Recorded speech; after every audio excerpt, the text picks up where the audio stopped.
Hey everyone, and welcome back to my kitchen.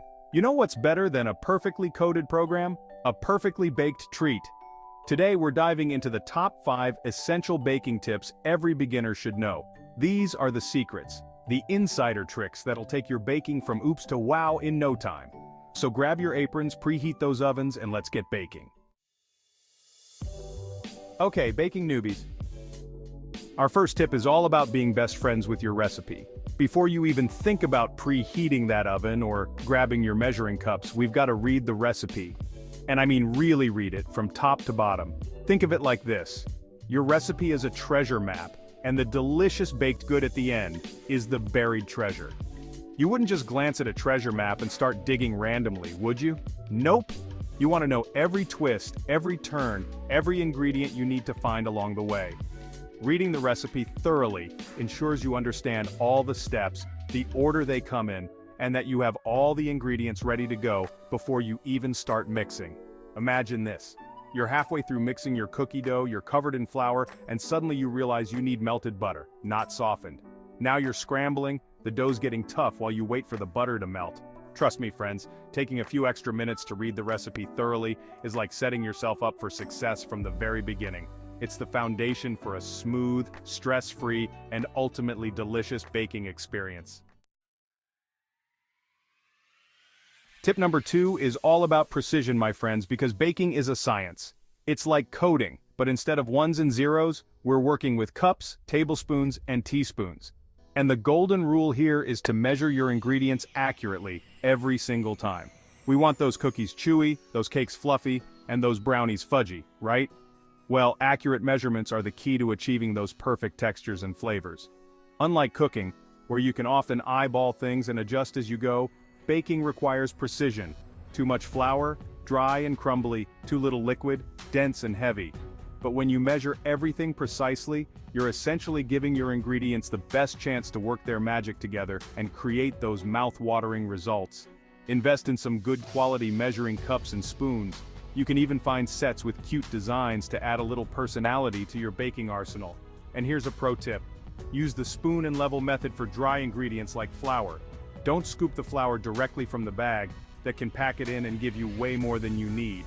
Remember, baking is a science, and accurate measurements are the secret ingredient to consistent, delicious results. Alright, baking buddies, tip number 3 is all about giving your oven a proper warm-up. This step is often overlooked but is absolutely essential for achieving those perfect bakes. Just like you wouldn't sprint a marathon without stretching first, your oven needs to be at the right temperature before those delicious treats go in. Think of it as your oven's way of getting ready for the big game. Preheating your oven properly is crucial for baking success, and here's why. It ensures that your baked goods cook evenly and rise properly. Without this step, you risk your treats not turning out as expected. When you put something into a cold oven, it disrupts the cooking process, often leading to uneven baking, sinking centers, and overall disappointing results. No one wants to spend time baking only to end up with a flop. Think of it this way. You're baking a cake, and you want that beautiful, even rise, right? A preheated oven is your best friend in achieving that. Well, when you put the batter into a preheated oven, the heat immediately starts working its magic, activating the leavening agents, like baking powder or baking soda, and creating those airy pockets that make cakes light and fluffy. This is the science behind that perfect texture. Most ovens take about 15 to 20 minutes to preheat fully, so plan accordingly. While you're prepping your ingredients and mixing your batter, turn on the oven and let it do its thing. This way, everything will be ready at the same time. You can even use an oven thermometer to double-check the temperature. It's always better to be safe than sorry. This small tool can make a big difference in your baking results. Remember, preheating your oven is like setting the stage for baking success. It's a small step that leads to big rewards in your final product. Alright, baking enthusiasts, let's talk about a tip that often gets overlooked but makes a world of difference. Using room temperature ingredients. Now I know what you might be thinking. Does it really matter if my eggs are cold or my butter is a little firm? And the answer is a resounding yes, it absolutely does matter. Room temperature ingredients are like the unsung heroes of baking. They might not seem like a big deal, but they play a crucial role in creating those perfect textures and flavors we all strive for. When ingredients are at room temperature, They emulsify more easily, meaning they combine smoothly and create a cohesive batter or dough. This is especially important for ingredients like butter and eggs, which need to trap air to create light and airy baked goods. Imagine this.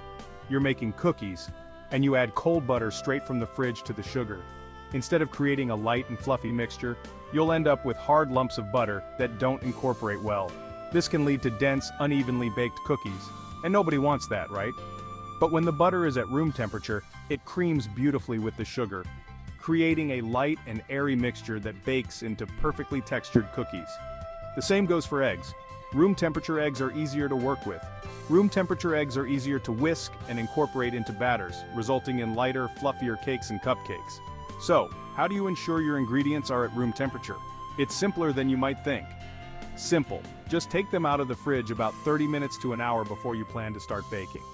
This gives them enough time to warm up without compromising their texture or safety. It's a small step that makes a big difference. Trust me, friends, using room temperature ingredients is a game changer in the baking world. So next time you bake, remember to give your ingredients a little time to warm up. Your baked goods will thank you.